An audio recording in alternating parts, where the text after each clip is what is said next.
"I'd hoped to catch you before you left for lunch," he said, when the lawyer answered. "There's been a new development in the Fleming business." He had decided to follow the same line as with Karen Lawrence. "You needn't worry about Arnold Rivers' offer any more." "Ha! So he backed out?" "He was shoved out," Rand corrected. "On the sharp end of a Mauser bayonet sometime last night. I found the body this morning, when I went to see him, and notified the state police. They call it murder, but of course they're just prejudiced. I'd call it a nuisance abatement project." "Look here, are you kidding?" Gresham demanded. "I never kid about those who have passed on," Rand denied piously. Then he recited the already hackneyed description of what had happened to Rivers, with careful attention to all the gruesome details. "So I called Copper directly. Sergeant McKenna's up a stump about it, and looking in all directions for a suspect." Gresham was silent for a moment, then swore softly. "My God, Jeff, this is going to raise all kinds of hell." He was silent for a moment.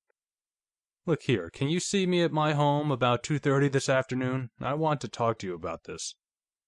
Rand smiled happily. This looked like what he had been angling for. Maybe Arnold Rivers hadn't died in vain, after all. "Why, yes, I can make it," he replied. "Good. See you there, then."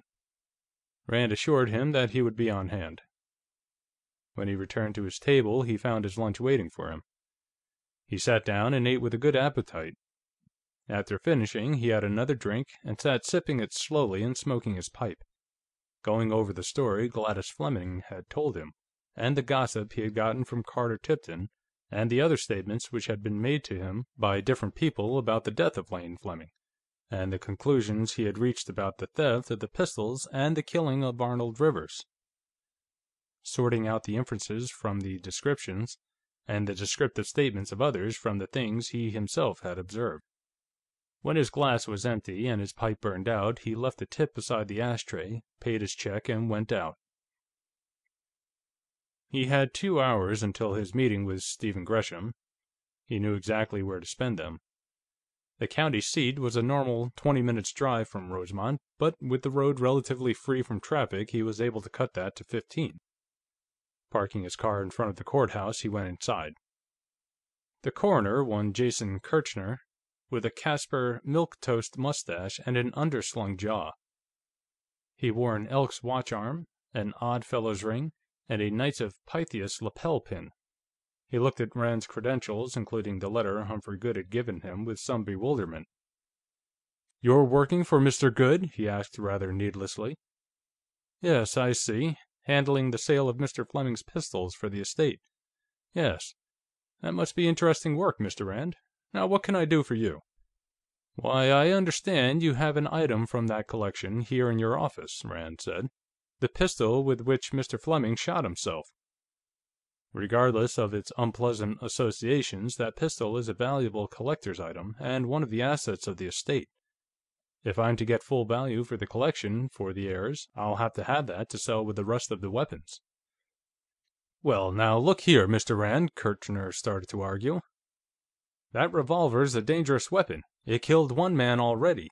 I don't know as I ought to let it get out where it might kill somebody else." Rand estimated that this situation called for a modified version of his hard-boiled act. "You think you can show cause why that revolver shouldn't be turned over to the Fleming estate?" he demanded. "Well, if I don't get it right away, Mr. Goode will get a court order for it. You had no right to impound that revolver in the first place. You removed it from the Fleming home illegally in the second place, since you had no intention of holding any formal inquest, and you're holding it illegally now. A court order might not be all we could get, either," he added menacingly. "Now, if you have any reason to suspect that Mr. Fleming committed suicide, or was murdered, for instance—" "Oh, my heavens, no!" Kirchner cried, horrified. "It was an accident, pure and simple. I so certified it. Death by accident due to inadvertence of the deceased." "Well, then," Rand said, "you have no right to hold that revolver, and I want it. Right now. As Mr. Goode's agent, I'm responsible for that collection, of which the revolver you're holding is a part. That revolver is too valuable an asset to ignore. You certainly realize that." "Well, I don't have any intention of exceeding my authority, of course," Kirchner disclaimed hastily. and I certainly wouldn't want to go against Mr. Good's wishes." Humphrey Good must pull considerable weight around the courthouse, Rand surmised. "But you realize that revolver's still loaded." "Oh, that's not your worry. I'll draw the charges. Or better, fire them out. It stood one shot, it can stand the other 5. "Well, would you mind if I called Mr. Good on the phone?" Rand did, decidedly. However, he shook his head negligently. "Certainly not. Go ahead and call him, by all means." The coroner went away. In a few minutes he was back, carrying a revolver in both hands. Evidently, Good had given him the green light. He approached, handling the weapon with a caution that would have been excessive for a Mills grenade. After warning Rand again that it was loaded, he laid it gently on his desk. It was a .36 Colt, one of the 1860 series, with the round barrel and the so-called creeping ramming lever. Somebody had wound a piece of wire around it, back of the hammer and through the loading aperture in front of the cylinder. As the hammer was down on a fire chamber, there was no way in God's world, short of throwing the thing into a furnace, in which it could be discharged. But Kirchner was shrinking away from it as though it might jump at his throat. "I put the wire on," the coroner said. "I thought it might be safer that way." "It'll be a lot safer after I've emptied it into the first claybank outside town," Rand told him. "Sorry I had to be a little short with you, Mr. Kirchner, but you know how it is. I'm responsible to Mr. Good for the collection, and this gun's part of it." "Oh, that's all right. I shouldn't have taken the attitude I did." Kirchner met him halfway. "After I talked to Mr. Good, of course, I knew it was all right, but... You see, I've been bothered a lot by that pistol lately." "Yes?" Rand succeeded in being negligent about it. "Oh my, yes. The newspaper people wanted to take pictures of me holding it, and then there was an antique dealer who was trying to buy it." "Who is that, Arnold Rivers?" "Why, yes. Do you know him? He has an antique shop on the other side of Rosemont. He doesn't sell anything but guns and swords and that sort of thing," Kirchner said. "He was here making inquiries about it, and my clerk showed it to him, and then he started making offers for it. First $10, and then $15, and then $20. He got up as high as $60. I suppose it's worth a couple of hundred." "It was probably worth about $35. Rand was intrigued by this second instance of an un-Rivers-like willingness to spare no expense to get a possession of a .36 caliber percussion revolver. "Did he have it in his hands?" he asked. "Oh, yes, he looked it over carefully." "I suppose he thought he could get a lot of money for it because of the accident, and Mr. Fleming being such a prominent man," Kirchner suggested. Rand allowed himself to be struck by an idea. "Say, you know, that would make it worth more at that," he exclaimed. "What do you know, I never thought of that.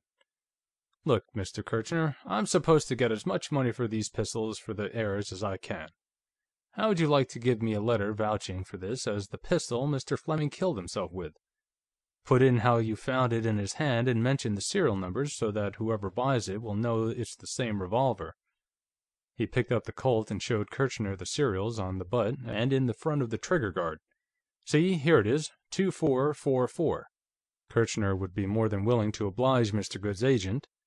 He typed out the letter himself, looked twice at the revolver to make sure of the number, took Rand's word for the make, model, and caliber, signed it, and even slammed his seal down on it.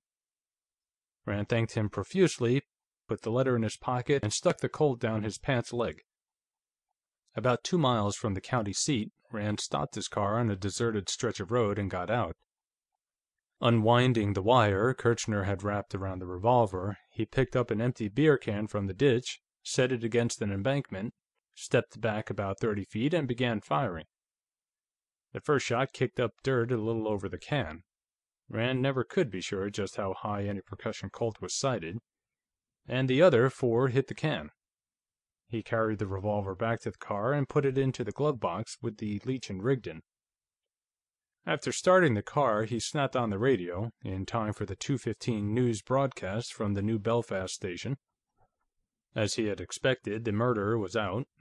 The daily budget of strikes and congressional investigations and international turmoil was enlivened by a more or less imaginative account of what had already been christened the Rosemont